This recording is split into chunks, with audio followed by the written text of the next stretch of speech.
Very good day from myself, Devon Govender, and welcome to Speed Down Under. This is KZN's premier harness racing selection show. And of course, in this week's edition, we're going to be taking you through the race meeting that takes place on the 6th of September, this Friday at Gloucester Park. Some really nice racing to get involved in and some decent pools in terms of the Quinellas as well as the quartet bets. As usual, I'm joined by trainer, driver, Aldo Korapasi, all the way from Perth, and he's recently been appointed as the Rawa driving master, so it'll be very interesting to talk to him and see how things are going.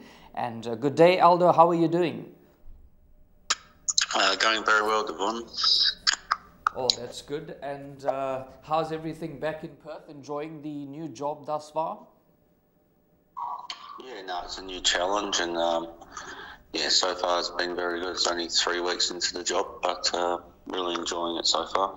Oh, that's brilliant. That's brilliant. Before we get stuck into the race meeting on Friday at Gloucester Park, we have got a jackpot lined up for you and a best bet.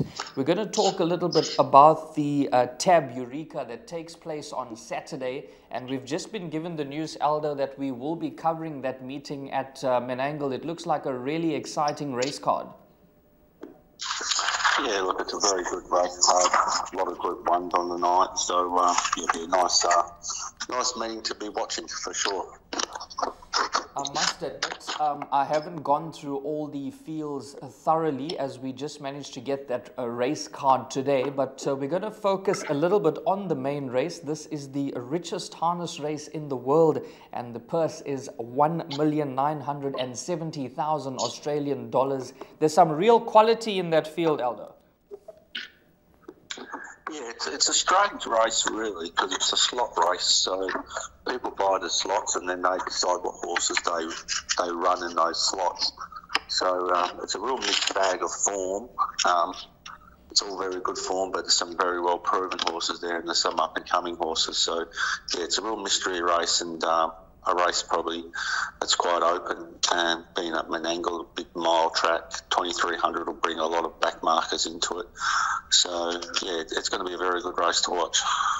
Aldo, I must ask, there is West Australian representation in the form of number 14, Never Ending, and this horse looks really, really smart. But I just want to ask your opinion as a driver with so much experience in these big Group 1 races. Could it be a blessing in disguise to be drawn a little bit wider and probably stay out of trouble? Yeah, look, it's probably not a bad draw in the fact that you can get back. Big track at Menangle, like I said, it's a mile track, so you don't need to panic. You can sit back and just come with one run at them from a long way off. So, yes, sometimes if you draw well, you get involved in the early speed, and that can zap you a little bit. It's a long straight, that straight at Menangle. Is there any horse in particular that you like in the Tab Eureka in terms of selections? Even a place bet? I've sort of had a good look at it, and the best way I sort of see this race is probably Major Delight, probably finding the front, being hard to beat, Never Ending, getting home strong, and then Don Hugo be sitting just off the speed. So those are sort of my trifecta that I sort of thought that these blokes were on top three. They're the more proven runners in the race, so they've got the race experience, and yeah, I just think that they might be a little bit too good for the up-and-coming types of horses.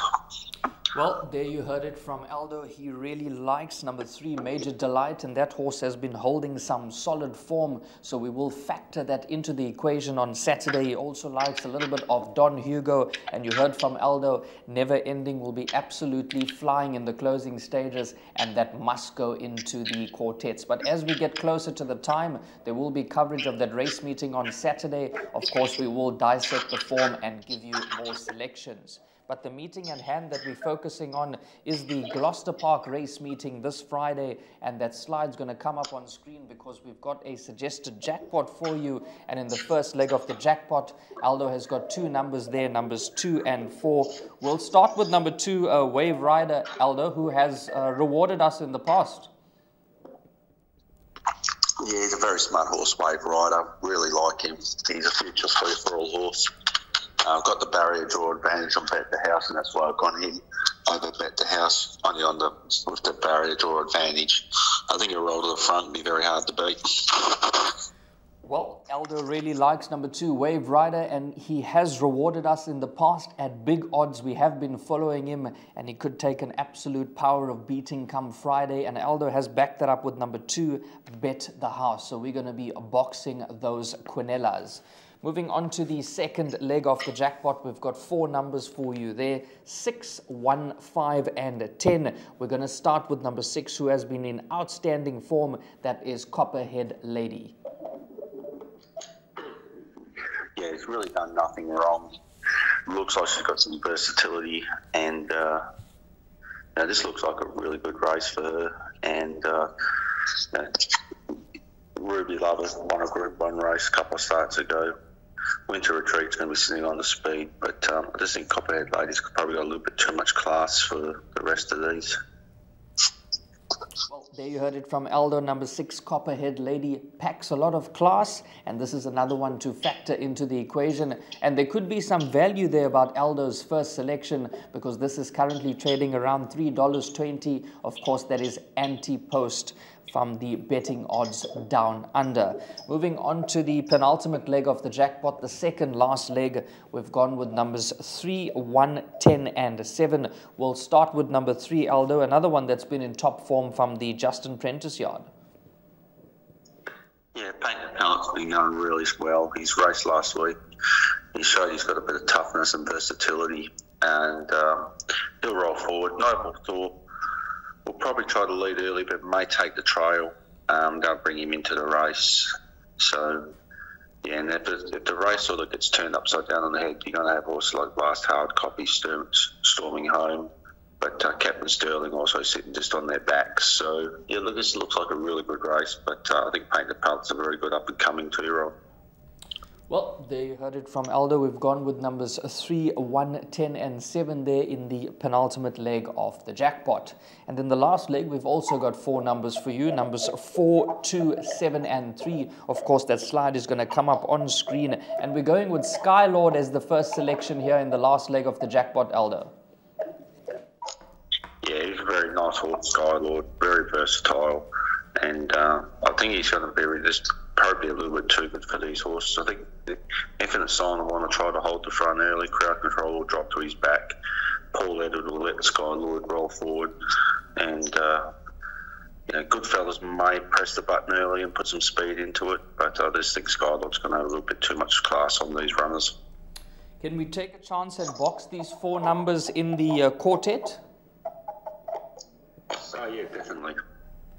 Well, there you heard it from Aldo. We could be bang on the button with the quartets here. He has tipped us a quartet in the past, and we're going to be boxing these numbers 4, 2, 7 and 3. Remember, those pools are now commingled down under, so there's plenty of value available when you're betting on Australian horse racing. The best bet comes up in race number 9, and you've gone with number 4, Louis Dior. This horse looks really smart. He's a very smart horse, and he's cruising through his classes, and this looks like a really winnable race for him. And I've also got a lot of time for, so he looks the one to beat, and looks like probably the best bet on the program. Aldo has been bang on the button with those best bets. I think the strike rate is very, very high. We're going to be telling those stats soon, but the best bets, they've been arriving week in and week out. Some of them have been short prices, but a win is a win, and he has provided us with plenty of value. So the best bet comes up in race number 9. It is number 4, that is Louis Dior. That slide is going to come up on screen once again, and we're going to go through that jackpot. Numbers 2 and 4 in the first leg, followed by numbers 6, 1, 5 and 10, and then 3, 1, 10 and 7, followed by numbers 4, 2, 7 and 3. It's going to cost you 128 Rand, and that best bet is at the bottom of your screen. Race 9, number 4, Louis Dior. We're hoping the best bet can do it for the punters once again. Aldo, I just want to touch on the Gloucester Park race meeting on the 3rd of September, because we did cover that meeting. That horse, Venita Rose, looks very, very smart. Yeah, look, she's done a very good job since she's been here. 5 starts, 2 seconds, 2/3 and a win. So yeah, we paid a little bit of money for her, but she looks like she's going to repay the owners back. And very happy to get a win on the board for the owners, and she looks like an up-and-coming type of horse that's going to win a few more races. Yeah, we had some beautiful pictures coming through from down under when we covered that Gloucester Park race meeting, and this could be a horse to follow, Venita Rose, because that's got a solid pedigree. Aldo, thanks as always for providing us with your selections and previews. We'll be following this jackpot and best bet with great interest here in South Africa. No, my pleasure, Devon. Thanks to Aldo Kotopasi for providing us with his selections and previews. And don't forget, he has given us his fancies in the big one on Saturday, the Tab Eureka. But there'll be more of that come Saturday. And if you're playing this jackpot, good luck to you.